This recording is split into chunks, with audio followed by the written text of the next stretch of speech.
if that was the case, then takeoff procedures are going badly wrong. Takeoff and landing are the two most critical parts of an entire flight.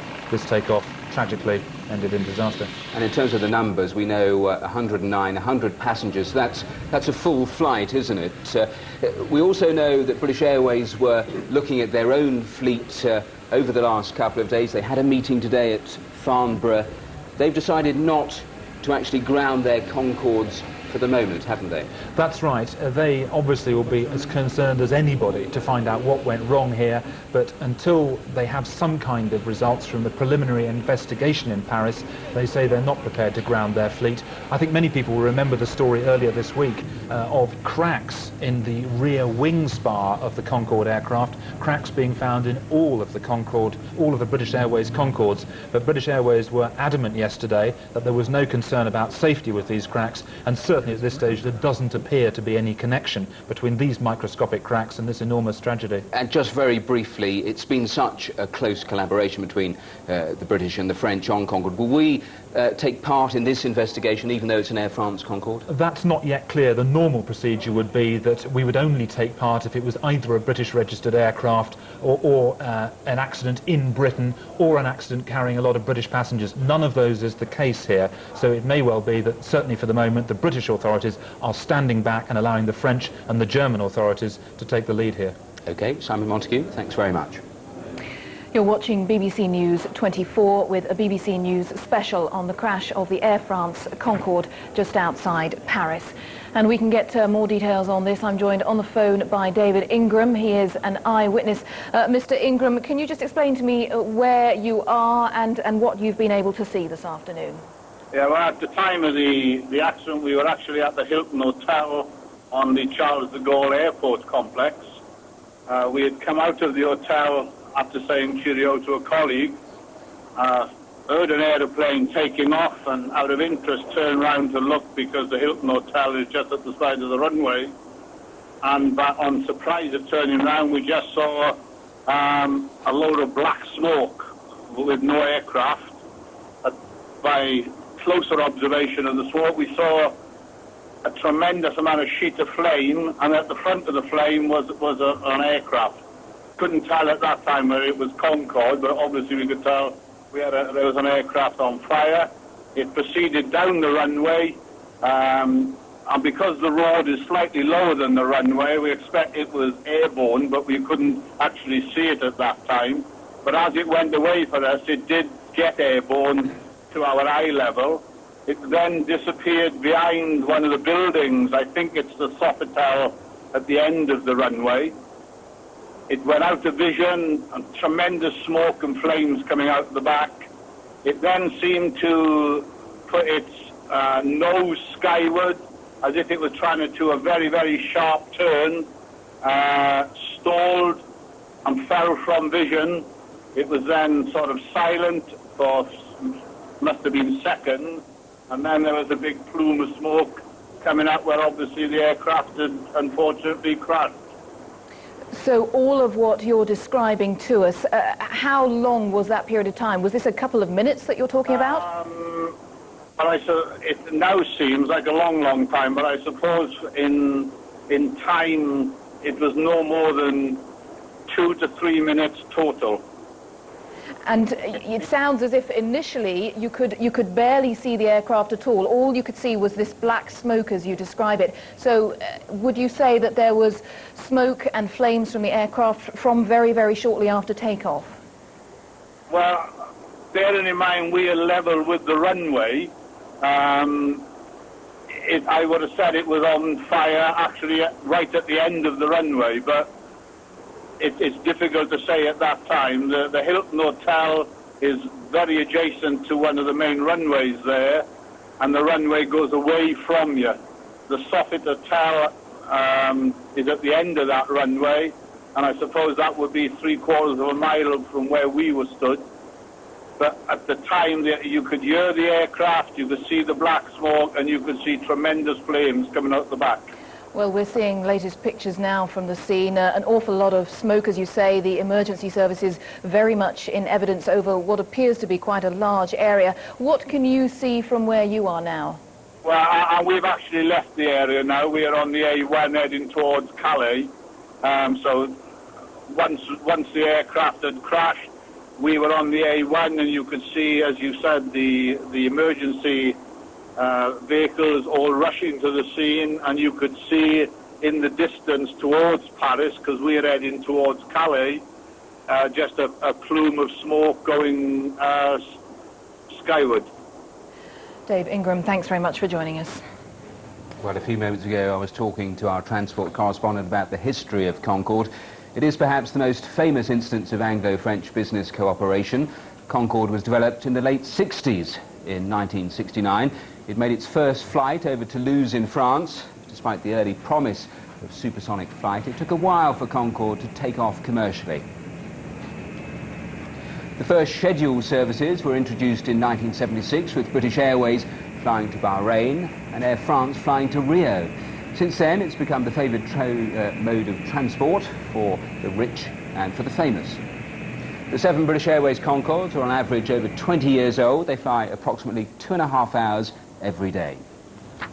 Well, we've had a statement from Rolls-Royce about this crash. A spokeswoman said that the plane was powered by the Olympus 593 engine, which is made jointly in Bristol by Rolls-Royce and by the French firm Schneckmer. They said it's been in service for more than 23 years and point out that it's completed 900,000 flying hours. Rolls-Royce said it wouldn't be speculating on the cause of this afternoon's accident, although it would of course cooperate fully with any investigation. Concorde is probably the most famous and distinctive plane flying today. It has a capacity of 100 passengers in its main cabin, along with a crew of 9, 2 pilots, 1 flight engineer and 6 cabin crew. The supersonic plane has a range of 3,740 miles. It takes off at a speed of 250 miles an hour. And when it's cruising at its preferred height of 55,000 feet, it travels at 1,336 miles an hour. Well, we can talk now to our North America business correspondent, Richard Quest. Richard, thousands and thousands of hours of flying time under its belt, an excellent safety record up until today. Indeed. I think one should look at where Concorde now flies to. Concorde started off with the routes that you mentioned, Bahrain, Rio. It was going to go to Washington and Miami. But over the years, those routes have dwindled. And now there are just 2 BA Concordes every day, London to New York, and 1 Air France Concorde. You also have these charters. This is the way that, in some cases, the poor man gets on Concorde. You pay a charter holiday fare, you go Concorde one way and you cruise back to Europe the other. That appears to have been what happened in this case. Many people get on Concorde even though they're not rich and famous. They do it through these various charter holiday companies. Because it does have that rather glamorous air, doesn't it? It has that glamorous image because it is, in theory, very expensive to fly on. It's £6,000 round trip from London to New York. That gives you some sort of idea of the cost of travelling on Concorde. You can go on a charter trip that's obviously much cheaper. Those who sit on Concorde, the regular passengers, the royals, the very wealthy businessmen, they're known as regular Concorders, they tend to get the first 3 rows. Everybody else sits somewhere else near the back. Whenever I've flown on Concorde, you can always tell who was used to it and who was just simply delighted to be on board. And they wanted to be on board because it was a unique experience. Oh, and Concorde will still be flying. British Airways say their Concorde fleet will go well into this century, 2010. They've already cannibalized 1 of their Concordes to keep the rest of the fleet flying. There are 7 left in the BA fleet. Concorde will be flying tomorrow to New York with its 90-odd passengers, 90 to 100 passengers, depending on the load factor. We're seeing the latest pictures, just to remind viewers, from the scene, the emergency services in evidence there in the town of Gonesse. Our North America business correspondent Richard Quest is with me. Concorde operated purely by British Airways and Air France, though, as we say, in this case it had been chartered by a German company. Yes, this is historical. It was political. Concorde was never allowed to fly in the United States. Congress banned it to fly domestically. Supersonic noise, the sound barrier, the environment. The reality is it wasn't built by Boeing or McDonnell Douglas. It wasn't built by a US manufacturer. So British Airways and Air France were virtually given their Concordes. The vast cost of building it was written off by the government. Concorde's never really made money. It makes an operating profit now, but it's never really made money if you allow for the huge cost that it would have been to develop it all those years ago. Richard Quest for now, thank you. Well, for those just joining us, let's just recap about what we know about this afternoon's air disaster near Paris. 109 people on board an Air France Concorde were killed when it crashed minutes after takeoff from Charles de Gaulle Airport. The aircraft, which was bound for New York, crashed into a hotel in the town of Gonesse near the French capital. There are reports that 4 people on the ground were also killed. The aircraft had been chartered by a German tour company. All the passengers on board were German. They were flying to New York to join a cruise ship. Well, let me just show you the latest pictures from the crash site. Witnesses say one of the Concorde's engines was on fire as it took off. It was the first time one of the supersonic jets has crashed since it came into service more than 30 years ago. A huge emergency operation is now underway. Those are the latest details so far from BBC News 24. More at the top of the hour.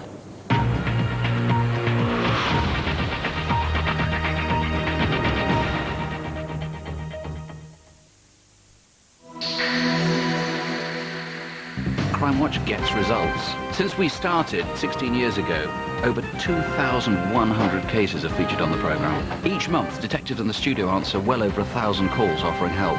Information gathered on the programme has led directly to 700 arrests. Crime Watch appeals directly to 7 million people, but one call can mean a breakthrough. It's the programme where viewers make the difference. Your call counts. Crime Watch UK, tomorrow night, 9:30, BBC One.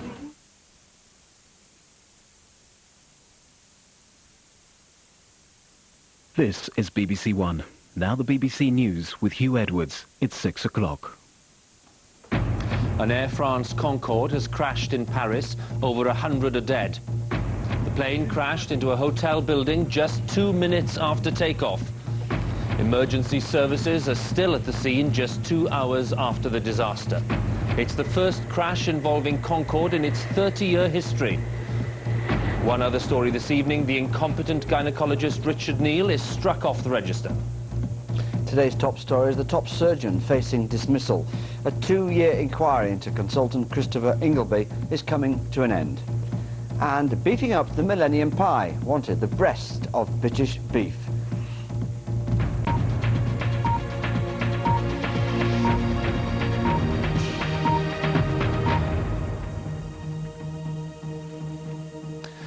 Good evening. An Air France Concorde crashed late this afternoon on the outskirts of Paris, killing all 109 people on board and at least 4 on the ground.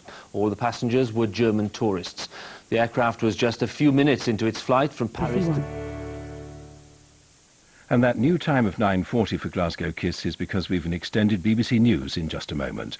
Then programmes for the rest of the evening on BBC One will start at these new times with A Many Splintered Thing at 10:25.